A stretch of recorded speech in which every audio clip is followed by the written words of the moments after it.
Ako di ay si Agustina Elvinia, naningkamot mi sa akong bana magdaro aning yuta. Ako po bisag nabdos ko atong nga time mutabang po sa akong bana pagtrabaho, mo tanom og tubo, mo magmunlay sa kampo, kay naningkamot pod mi para sa ugma sa among mga anak puhon. Ang yuta nga gi-award sa dar among gitamnan og mais primero, dayong among gitamnan pod og tubod ang among na-harvest among katubhan. Nakapalit mi og usa ka di karga 10 wheelers sa siya. Pagka naabtan ato og 1 year, nakapalit mi duha ka di karga. Abot ra jud to sa among mga pagpaningkamot sa among katubhan. Nakatigom ra jud mi hantod nga nakapalit nami nahimo na hantod karon nahimo ng upat ka di karga ang among napalit.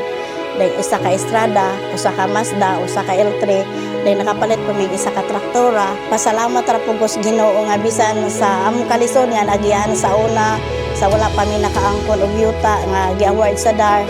Pasalamat po sa DAR nga giatagan jud mi opportunity nga makaangkon og yuta nga matrabaho namo alang sa ugma sa among mga kabataan. Ako pong encourage ang mga ubang mga beneficiary nga unta ang ilang mga yuta dili po nila sayangan, ila gyud ning trabahoon kay aron makahatag po ni og kaugmaon sa ilang pamilya o ilabi na sa ilang mga anak nga unta kuan pod ni makahawas po sila sa ilang kalisod kay diin gud ni gagikan diya yun sa yuta gagikan